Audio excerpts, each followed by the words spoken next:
When it comes to gaming, I can't quite remember another year like this one. For me, it's been some truly great games, and not to mention some disaster level bad ones as well, and do let me know if you can think of a comparable year.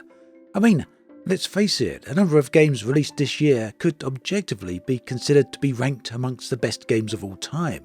Baldur's Gate 3 was a real high note for me, but at the same time, the amount of sheer stupidity from some of the other game publishers has been absolutely astounding.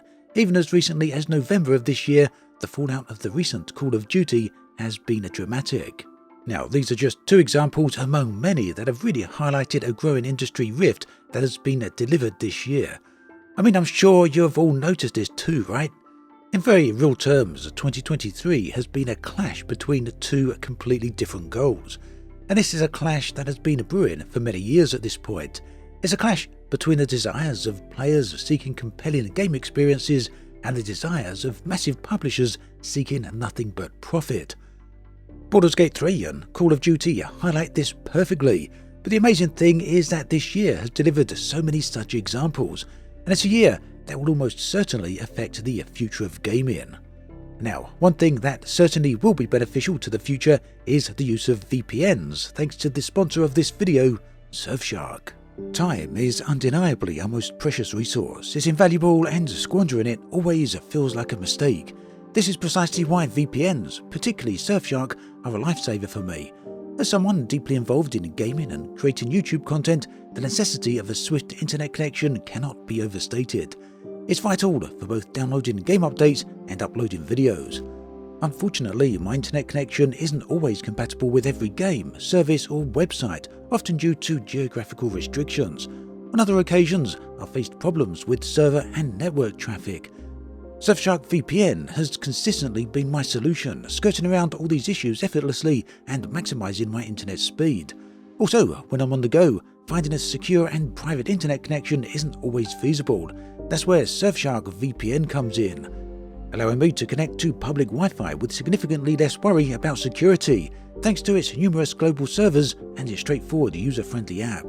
Surfshark then stands out as an exceptionally helpful VPN. Don't forget to check out the video description for a link and use the promo code ObsidianAnt to receive an amazing Black Friday deal of up to 6 additional months for free. Okay then, if all of this stuff about gaming sounds a little personal to you, well, I guess it is personal, and I fully believe a lot of people out there feel exactly the same way. For me, the thing is, there's a type of game I really do enjoy, and to be absolutely clear here, I'm not talking about a specific genre or a specific style of game. What am I talking about? Well, what I enjoy about gaming is finding games that know exactly what type of experience they want to deliver. These games can be small indie games or among the biggest AAA titles. It really doesn't matter. What matters to me is that they have a core identity, that they have a goal in mind and deliver an interesting, rich game world or a fantastic game loop, preferably both. Now, I've experienced this multiple times so far this year. For me, The Legend of Zelda Tears of the Kingdom is a close to perfect game in many ways. It knows what it wants to be. The game's developers understand the nature of the game world they're creating. There's a clear passion and talent behind the game.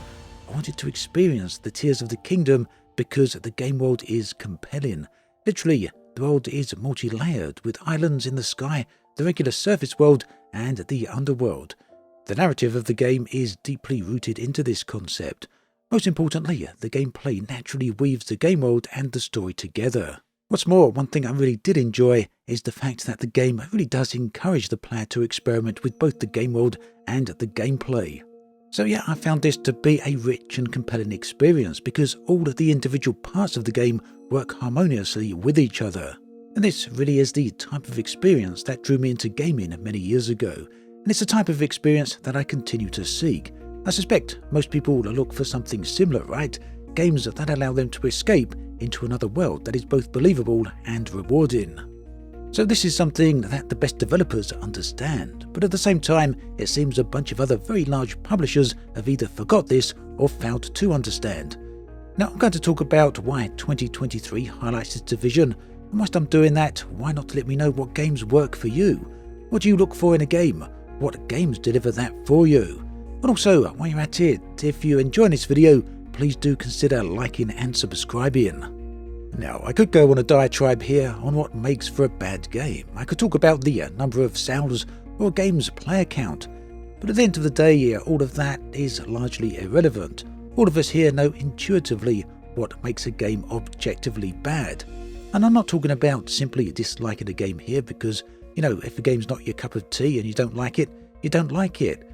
What I'm talking about here are games that are so terrible that there's no reason they should rightfully exist in the first place. Games which more or less are considered universally bad and really perhaps only exist because someone signed off on them in an order for an attempt to purely make some money. Here's some examples: Lord of the Rings Gollum, Skull Island, Rise of Kong, Call of Duty, Modern Warfare 3, Forspoken, Redfall. Need I go on? This is just a small selection of epic failures from this year alone.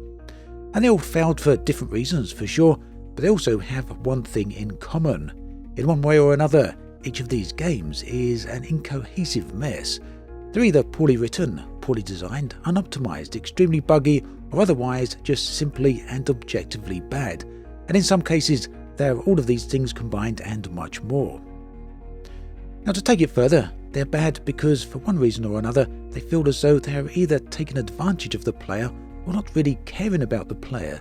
In short, these games respect neither the player nor their time. I mean that these games are so bad that I don't even need to talk about why they are so bad. Everyone pretty much understands that intuitively. But here's the thing. The problem isn't that these games are bad. The problem is how they came to be bad. Let's put this another way. When I see a game like Gollum, I don't just see a bad game. I see a game that I don't want to ever play. And it's not just that the game is a bad investment, it's that playing the game would be a complete waste of my time. And personally, I think that is the crux of the issue. When a studio starts shoveling crap at a player, well, there's going to be a reaction. There's a difference between feeling like you have been sold a quality experience and feeling like you have been cheated. Whatever way publishers might try and cut this, whatever light they might try and paint the latest failure in, the truth is pretty simple. A game that doesn't respect the player is going to do very poorly. This year alone then, the list of failed games that have disrespected players' intelligence, skill, goodwill and time is absolutely massive. And they've all done this in a drive to make the most money at the least cost. Perhaps the most telling thing about all of this though has been the industry reaction to the good games. The reaction to Baldur's Gate 3 has been well recounted at this point. Studio after studio and developer after developer publicly discussed how Baldur's Gate 3, a game which respects players' intelligence, skills, goodwill and most importantly time, should not be seen as a new trend, that other studios won't and most importantly cannot match this level of game. That's a bold claim, right? Yet 2023 so far has shown that claim to be complete bullshit. The list of amazing games this year is shockingly good. Zelda, Baldur's Gate, Alan Wake 2, Lies of P, Mario Brothers, the Dead Space remake, Phantom Liberty, Dave the Diver, Armored Core 6, Resident Evil 4. I mean, what a list, and this isn't even all of them. So as I opened this video with, I cannot remember another year that had so many great games, and also so many bad games. For me, so far, it has been an amazing year filled with many great games that I've absolutely enjoyed. In fact, so much so that all of these great games have really overshadowed the bad ones.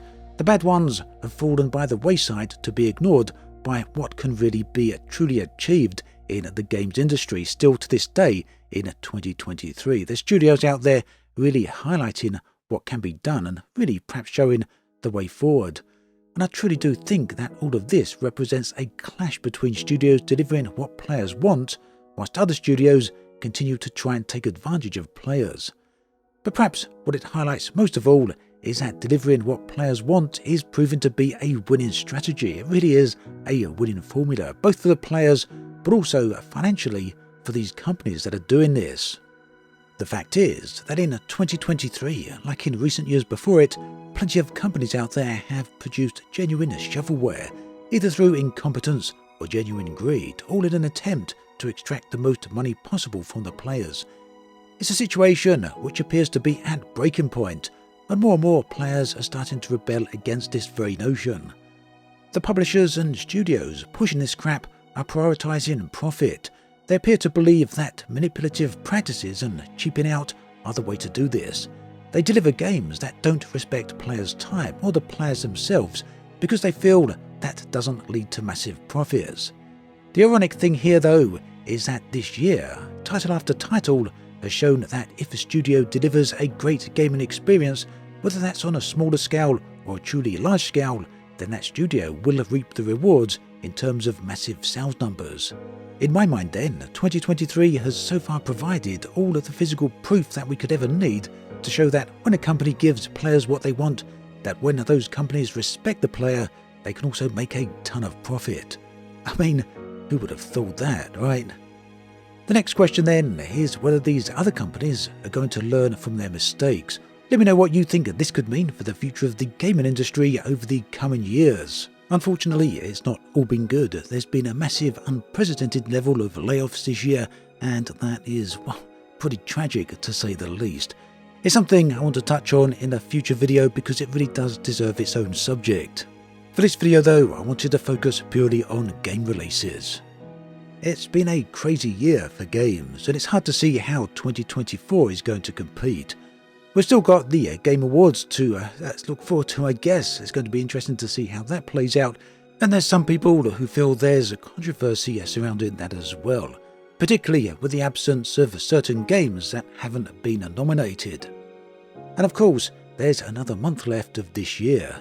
Let me know what you think about all of this in the comments section below. Meanwhile, do check out these videos on the screen right here, and thanks again to Surfshark for sponsoring this video. Do check out that link in the video description.